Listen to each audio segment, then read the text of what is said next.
Olá, eu sou o professor Ricardo Marques Barreiros, da Unesp de Botucatu, e vou apresentar para vocês o trabalho Exploração das transformações químicas e físicas na madeira natural e termorretificada de eucalipto. Esse trabalho teve a participação de outros pesquisadores, tanto da Unesp quanto da Universidade Federal de Sergipe e da Universidade de São Paulo. Os objetivos desses trabalhos foram, como geral, avaliar o desempenho físico e químico da madeira, tanto in natura como termorretificada, de 2 clones de eucalipto. E como objetivo específico, era determinar se esses clones têm diferenças ou não, ou se esses clones se diferenciam ao longo da aplicação dos tratamentos térmicos, quanto às propriedades físicas de densidade básica, instabilidade dimensional e as propriedades químicas, teor de cinzas, extrativos totais, lignina e holocelulose.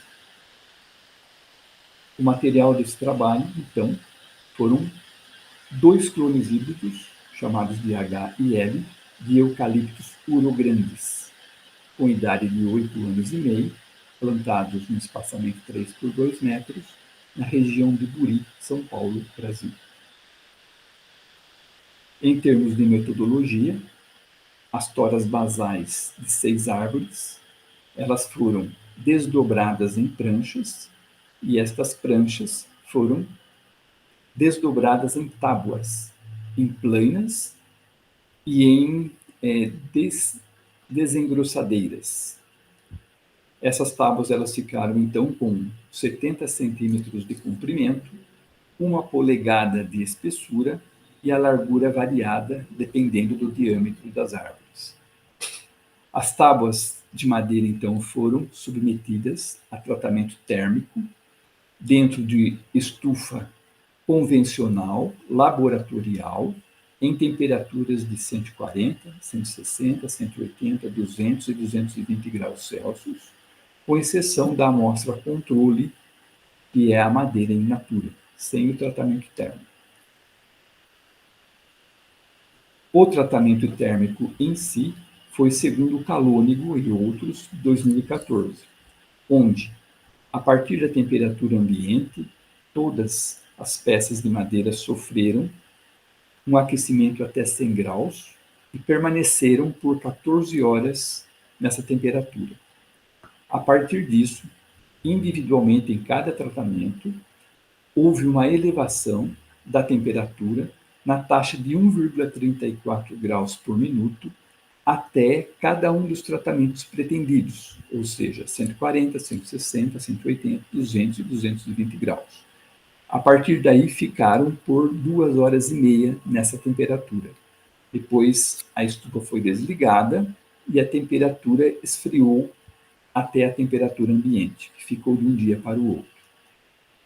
Bom, as tábuas que passaram pelos tratamentos, como também a testemunha, delas foram tiradas sarrafos, e esses sarrafos foram cortados em corpos de prova de 2 por 3 por 5 centímetros, respectivamente nos planos tangencial, radial e longitudinal.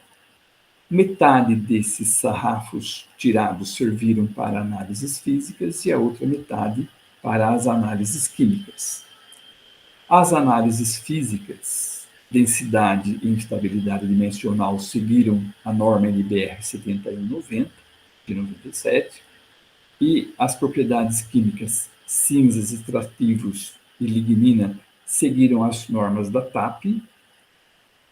Só a holocelulose que foi obtida por diferença, onde subtraiu-se de 100% o teor de lignina, de extrativos e de celulose. Todos os dados passaram por uma análise estatística, segundo o programa R, onde procuramos diferenças entre os clones e entre as temperaturas, a um nível de significância de 5%.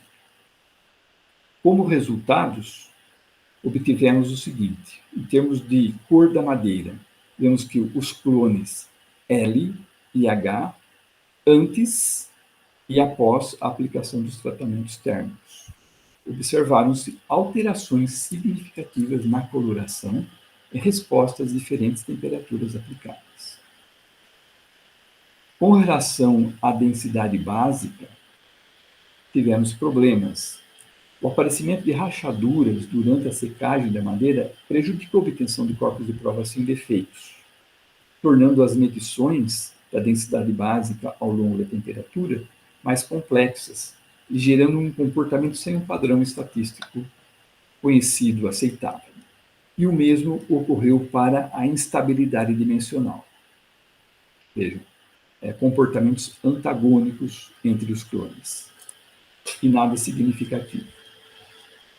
Com relação às propriedades químicas, teor de cinzas, por exemplo, da madeira dos clones LH, apesar de observar um decréscimo do teor de cinzas em temperaturas mais baixas e depois um acréscimo em temperaturas mais elevadas, não foi identificada interferência significativa dos tratamentos térmicos no teor de cinzas.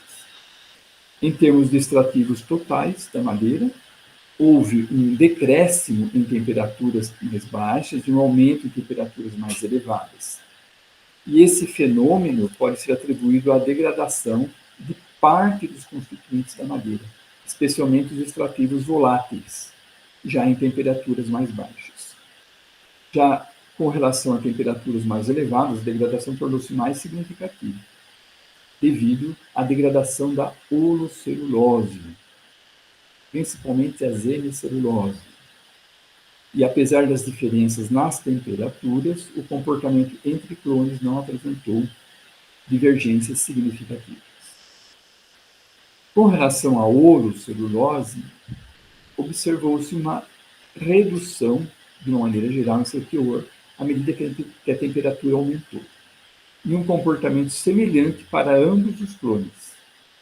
Esse padrão foi confirmado estatisticamente. A degradação da holocelulose ela pode ser atribuída ao fato de que as hemiceluloses, por possuírem cadeias poliméricas menores, mais suscetíveis à degradação térmica, e a celulose responderam melhor por isso.